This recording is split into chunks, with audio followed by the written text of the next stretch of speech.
오늘 밤은 은혜를 받은 자여라는 제목으로 말씀을 듣고 기도하겠습니다. 자, 오늘 말씀은 우리가 여러 번 들어서 잘 아는 말씀인데요. 2000년 전에 하나님께서 갈릴리 나사렛이란 동네에 가브리엘 천사를 보내서 처녀 마리아에게 이제 너를 통해서 이 땅에 구원자가 날 것이다, 이런 일명 수태고지, 아이가 잉태하게 되는 것을 고지하는 수태고지라고 일컬어지는 그런 말씀이죠. 자, 26, 27절 또 31절 한번 연이어서 읽어보겠습니다. 시작. 여섯째 달에 천사 가브리엘이 하나님의 보내심을 받아 갈릴리 나사렛이란 동네에 가서 다윗의 자손 요셉이라 하는 사람과 약혼한 처녀에게 이르니 그 처녀의 이름은 마리아라. 보라, 내가 잉태하여 아들을 낳으리니 그 이름을 예수라 하라. 아멘. 수태고지에 관한 말씀이죠.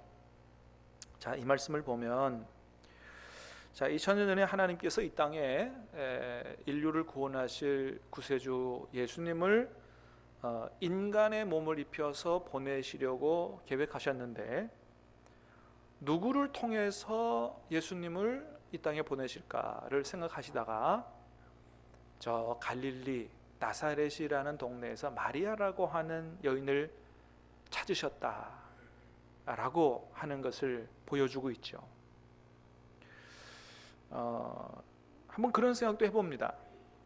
왜 하나님은 예수님을 어차피 인간의 몸을 입혀서 보내시면 되니까 왜 인간의 몸을 입혀서 보내셔야 돼요? 우리의 죄를 제거하기 위해서는 뭐를 흘려야 된다? 피를 흘려야 된다. 자, 인간의 몸을 입혀서 보내는 게 중요한 거니까 그냥 성인의 몸을 입혀서 짱 보내셔도 되지 않겠어요? 왜 하필 아이의 몸을 통해서, 그러니까 우리가 태어나고 성장하는 과정, 그런 과정을 통해서 그렇게 보내시려고 하셨을까요? 터미네이터, 옛날 여러분 영화 기억나시죠? 터미네이터 같은데 슈와르제네거인가요? 그 이제 바디빌딩 그 우승자, 그 사람이 주인공으로 나오는 터미네이터 완인가든가 그런 것 같은데, 터미네이터가 미래에서 인류를 구원하기 위해서 오는 장면이 있죠. 어떻게 해요? 벌거벗은 몸으로 성인 남자로 짱 하고 이렇게 아무도 모르는 곳에 딱 이렇게 오잖아요.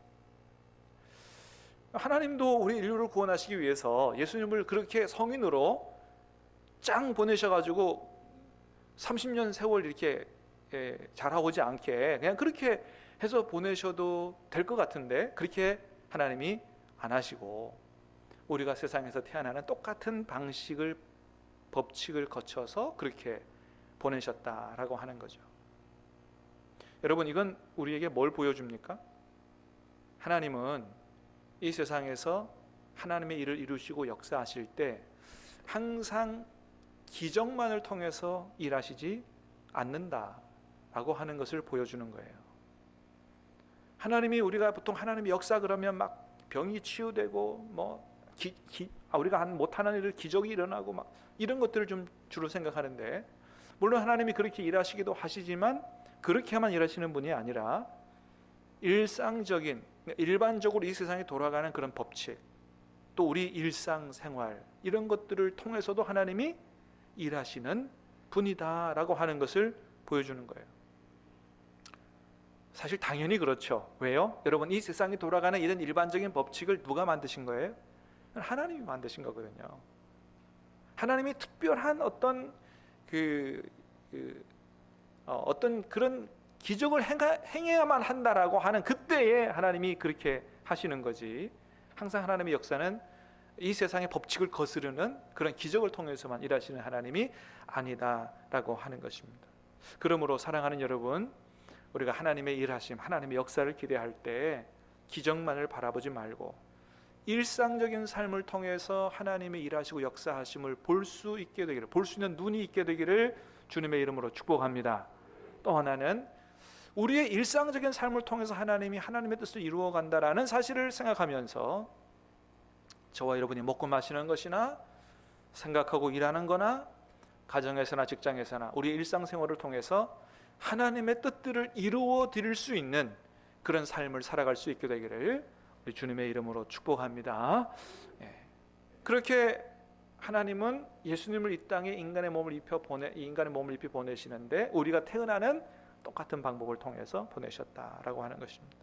자, 그렇게 이 세상 구원을 위해서 하나님이 사용하실 여인으로 마리아를 찾으셨는데, 마리아라고 하는 한 여인을 찾으셨는데, 참 놀랍게도 이 여인은 저 이스라엘이라는 나라의 수도 서울 예루살렘이라는 곳에서 정말 이렇게 막 왕족이나 귀족 같은 정말 부유한 그런 집에서 잘 자라는, 유복하게 잘 자라는, 우리나라로 말하면 양반집 규수 같은 그런 여인을 찾으신 게 아니고 저 북쪽 지방의 갈릴리라고 하는 지역에, 그것도 더 촌으로 들어간 나사렛이라고 하는 지역에 사는 여인을 택하셨다라고 하는 거예요.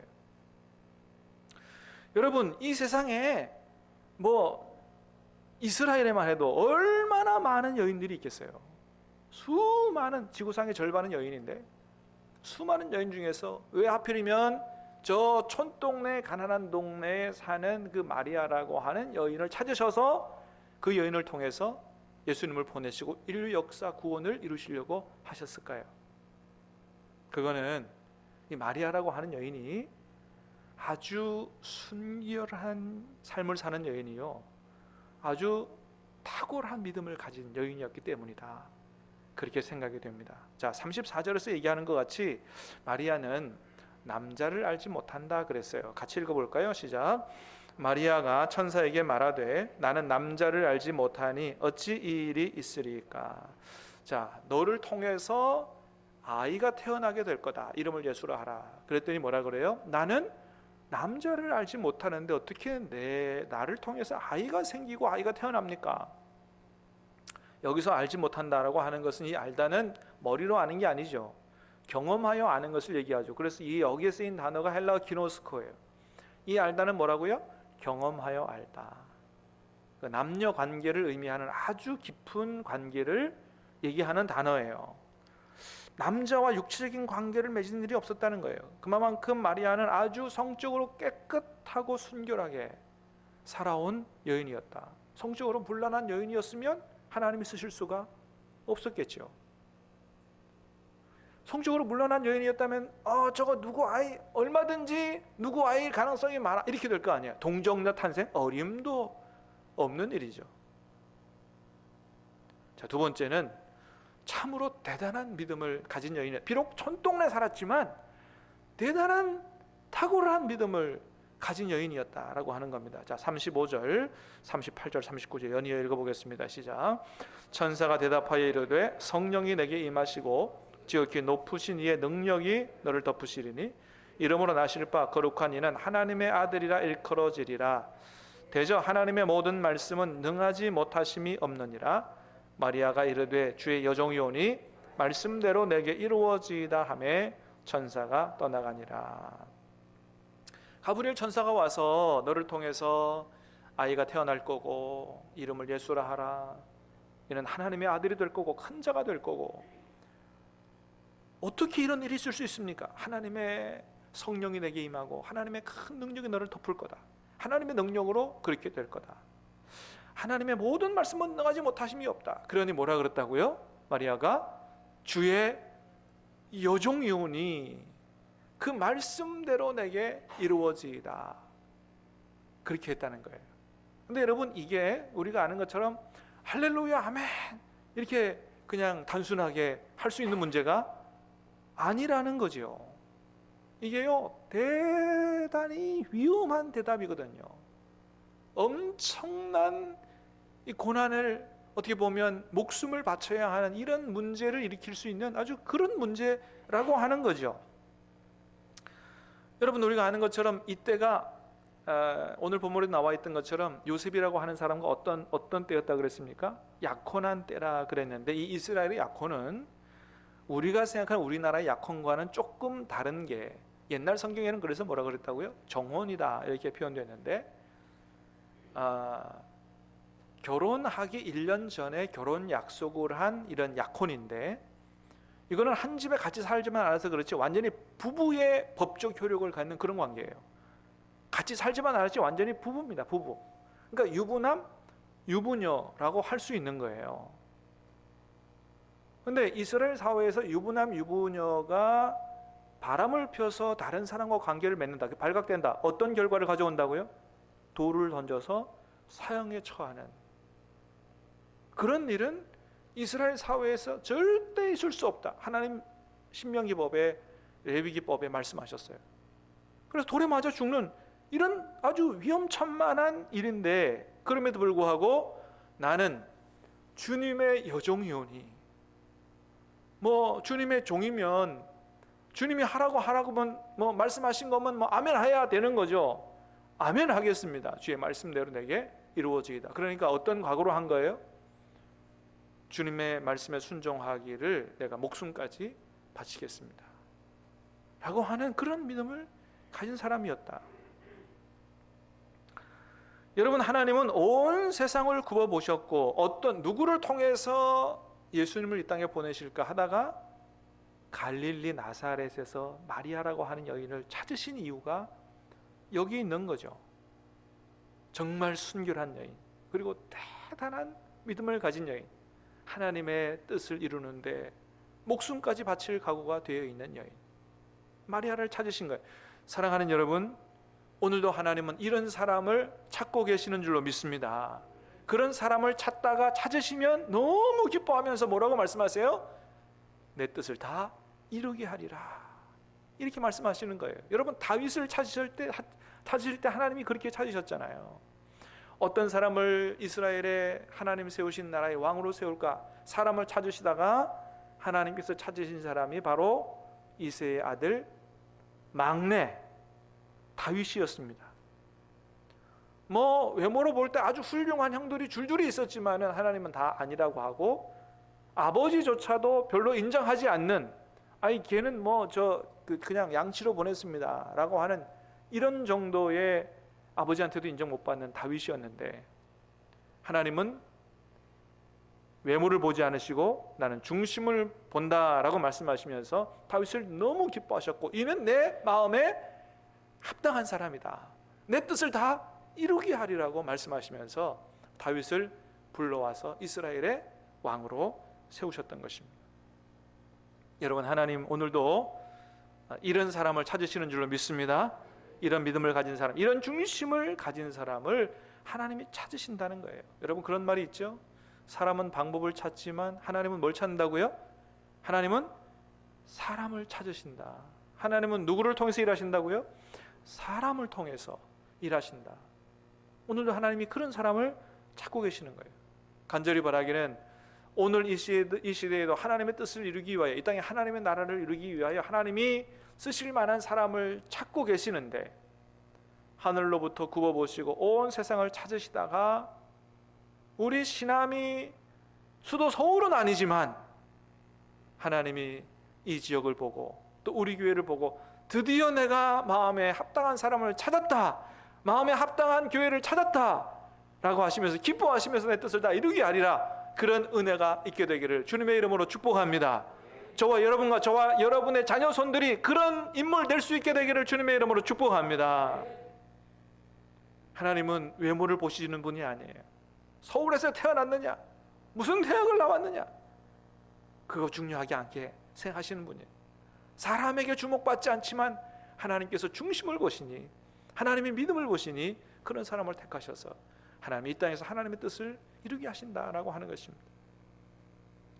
자, 그렇게 택하여진 사람 마리아를 만나고 가브리엘이 하나님의 뜻을 전하면서 이렇게 얘기하죠. 자, 28절 시작. 그에게 들어가 이르되 은혜를 받은 자여 평안할지어다, 주께서 너와 함께 하시도다 하니. 30절 천사가 이르되 마리아여 무서워하지 말라, 내가 하나님께 은혜를 입었느니라. 자, 은혜를 받은 자여 몇 번 나와요? 2번이나 나오잖아요. 오늘 본문 말씀 가운데 은혜를 받은, 마리아를 보고 은혜를 받은 자여, 네가 하나님께 은혜를 입었느니라. 마리아를 보고 은혜를 입었다고 말씀하시는 겁니다. 무슨 은혜를 입은 거예요? 첫 번째는 하나님께 선택된 은혜를 입은 거죠. 아무나 하나님이 선택하지 않으시죠. 택함 받았다. 사랑하는 여러분, 저와 여러분들도 택함 받은 줄로 믿습니다. 은혜 받은 겁니다.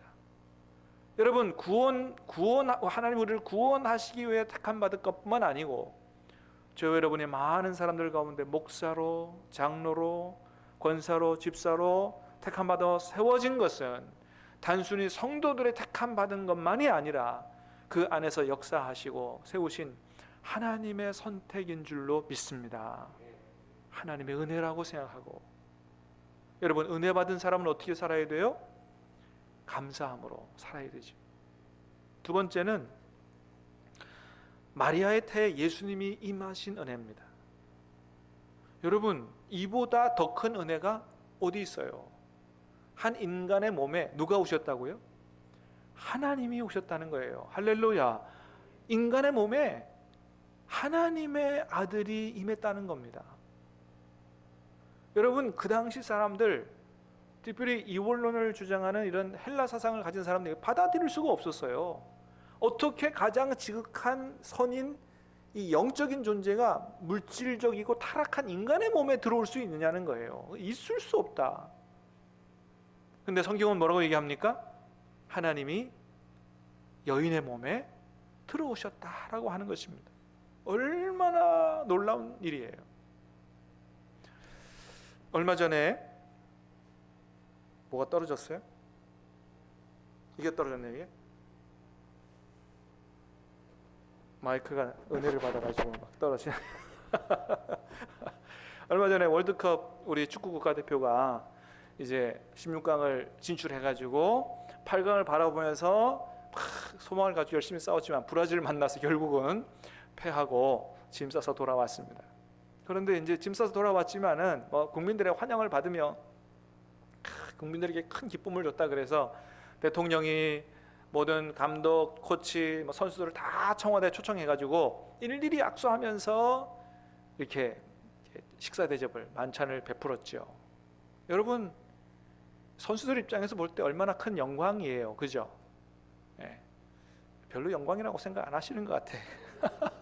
요즘 우리나라 민주주의가 발달하다 보니까 뭐 대통령 만나는 거 뭐 아이고 뭐 대통령하고 식사하는 거 뭐 아이고 이렇게. 옛날에 대통령한테 불려가가지고 청와대 들어갔다는 것만 해도 얼마나 큰 영광으로 생각하고, 대통령하고 한번 악수하면 그거 손 씻기 싫어가지고, 저도 옛날에 김영삼 대통령하고 악수 한번 해본 일이 있어요. 그날 손 씻기 싫더라고요. 이 손이 뭔 손인지 아냐고 친구한테 가고 대통령하고 악수한 손이라고. 네? 네. 여러분, 뭐 아무리 뭐 요즘 시대가 그렇다 그래도 진짜 대통령이 나를 불러가지고, 여러분을 불러가지고 청와대 불러서 식사를 베풀고 한번 같이 교제하고 대화하고 왔다. 여러분, 내가 대통령한테 불려가 청와대 갔다 왔다, 밥도 먹고 왔다. 여러분, 자랑하고 다니지 않겠습니까? 영광스럽게 생각하지 않겠습니까? 나는 그렇게 생각 안 한다. 그래서 한번 손들어 보세요. 아마 지금 그렇게 생각할지 모르지만 한번 갔다 오면 다 자랑하고 막 다닐 거예요. 여러분, 하물며 이 땅에 대통령하고 만나서 식사하고 청와대 들어가는 것도 참으로 영광스러운 일인데, 이 땅의 대통령과 비교할 수 없는 만왕의 왕 그 예수님이 우리 집에 오셨다면 얼마나 이게 가문의 영광이겠습니까? 막 사진 찍어놓고 막 탁 걸어놓고 대대로, 야, 우리 집이 어떤 집안인 줄 아냐? 대통령이 온 집안이라고 막 그렇게 할 거예요. 그런데 그 만왕의 왕 예수님이 우리 집도 아니고 우리 옆에도 아니고 우리 안에 오셨다는데, 이게 얼마나 위대한 일이고 놀라운 일이고 영광스러운 일이겠느냐. 할렐루야. 그렇습니다, 여러분. 여러분이 예수님이 오늘 저와 여러분 안에 와 계신 줄로 믿습니다. 믿습니까? 그러므로 여러분 기억할 게 있어요. 오늘 이 시대의 마리아는 누구냐는 거예요. 옛날 예수님을 몸 안에 모시고 살았던 이 모든 사람의 부러움과 어떤 천주교에서는 뭐 숭배한다고까지 얘기하는 그 마리아가 오늘 이 시대에는 누구냐 말이에요. 예수님을 우리 안에 모신 우리가 바로 그 마리아가 아니냐. 여러분 기억할 수 있게 되길 바랍니다. 오늘 저와 여러분들 이 시대에 마리아인 줄로 믿습니다. 은혜를 받은 사람들이에요. 오늘 마리아에게 하나님 말씀하세요. 은혜를 받은 자요. 저와 여러분이 놀라운 은혜를 받은 줄로 믿습니다. 그러므로 우리가 예수님을 모시고 사는 이 놀라운 은혜를 받은 우리가 어떻게 살아야 되느냐. 첫 번째는 뭐라고요? 감사함으로 살아야 된다. 여러분 주님이 저와 여러분 안에 계신 줄로 믿으시기를 바라고 그걸로 인해서 늘 감사함으로 살 수 있게 되기를 주님의 이름으로 축복합니다. 두 번째는 몸조심하고 살아야 된다. 몸조심하고 살아야 돼요. 여러분 여성들이 아이를 가지게 되면 어떻게 돼요? 그때부터 모든 삶이 아이 중심으로 다 바뀌게 됩니다. 생각하는 거, 먹는 거, 보는 거, 행동하는 거, 말하는 것까지 다 아이 중심으로 바뀌게 돼요. 그래서 나쁜 얘기 안 하려고 그러고, 혹시 부부싸움 하게 되면 뭐예요? 아이가 듣는다고 그러면서 말하는 것도 막 조심하고. 그러면 예수님을 우리 안에 모시고 사는 이 시대의 마리아인 저와 여러분은 어떻게 살아야 돼요?